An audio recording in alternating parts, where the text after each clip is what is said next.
Ini saya mewakili pengurus pusat Persaudaraan Pekerja Muslim Indonesia, juga mewakili pengurus pusat Konfederasi Buruh Merdeka Indonesia, meminta kepada Bapak Kapolri untuk mencabut pernyataannya yang menunjukkan bahwa ada unsur-unsur provokasi dari tenaga kerja pribumi.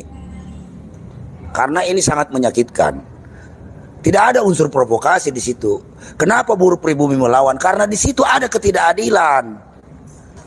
Mereka marah, mereka berontak karena ada ketidakadilan yang dilakukan secara sistematis oleh manajemen PT Gunbuster Nickel Industri di Morowali itu. Buktinya adalah tidak adanya transparansi dari manajemen PT GNI ke dinas setempat. Begitu juga dengan imigrasi, begitu juga dengan Kementerian Ketenagakerjaan. Jadi PT GNI itu adalah bentuk miniatur dari negara di dalam negara. Nah, jika sudah situasi seperti di mana kedaulatan negara?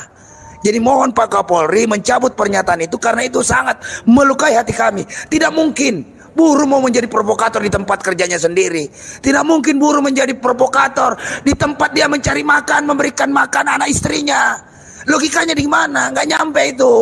Nggak mungkin, kecuali ada pihak-pihak yang memancing itu. Dan pancingannya tidak jauh dari persoalan ketidakadilan, persoalan kesejahteraan, diskriminasi upah. Bagaimana mungkin pekerjaannya sama, gajinya berbeda? Sangat jauh berbeda.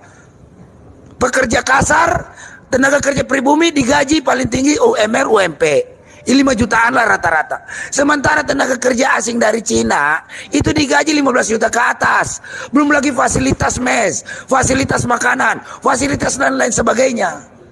Ini yang menciptakan kecemburuan sosial bagi tenaga kerja pribumi.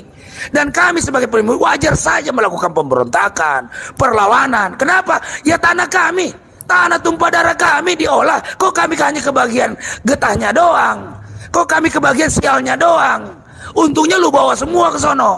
Bagi-bagi dengan kekuasaan hari ini. Bagi-bagi dengan penguasa hari ini. Bagi-bagi dengan rejim yang berkuasa hari ini. Yang melindungi. Perintah Pak Jokowi mengatakan usut tuntas. Artinya usut tuntas dalam hal ini adalah usut juga pengusahanya. Persoalan ini dimulai dari sebuah kekecewaan buruh dari persoalan masalah keamanan bekerja. Di mana di situ pengamanan, alat pengamanan K3-nya itu tidak lengkap. Ya kan, sistem K3-nya juga tidak sempurna. Sementara kementerian membiarkan. Ya kan, ada dugaan laporan dari serikat pekerja, semuanya tidak diproses. Nah, kementerian kemana?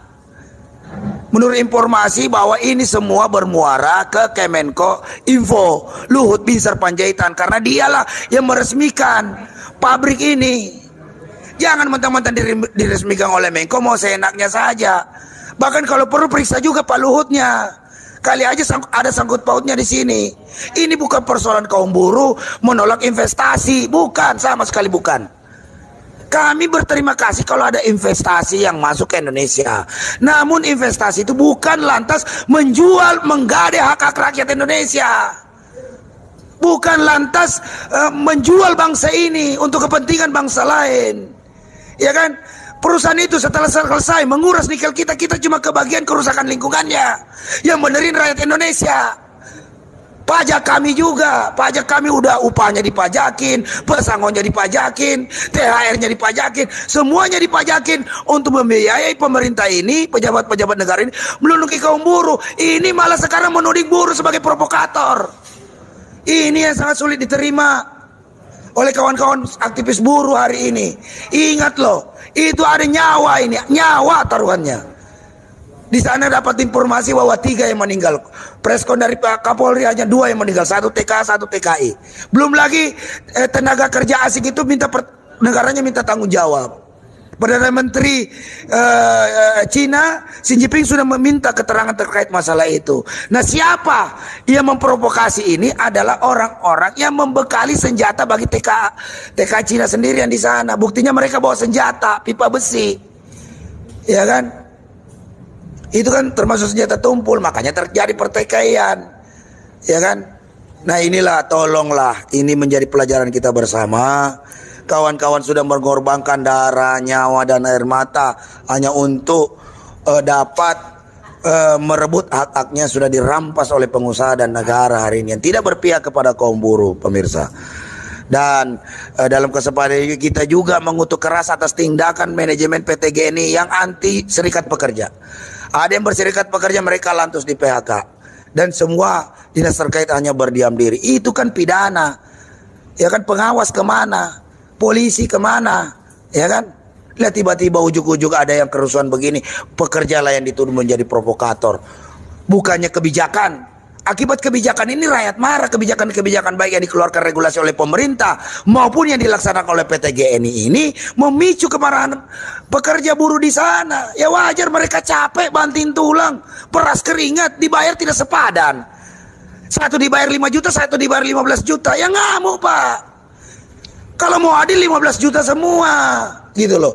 Jangan tenaga kerja asal Cina gajinya standar internasional, kami tenaga kerja pribumi standar UMP UMK.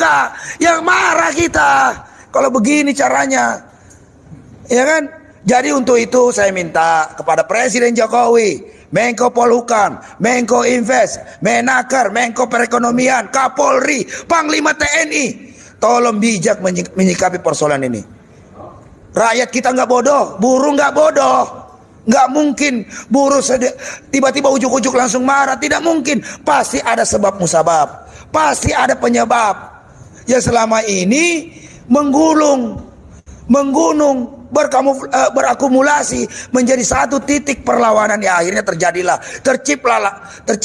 terciptalah kerusuhan di Morowali ini. Nah harusnya semua pihak sadar diri dan PT manajemen PT GNI itu harus ditindak tegas. Ya kan, pulangkan, tangkap, pulangkan. Karena gara-gara dia itu yang menciptakan kejadian seperti ini.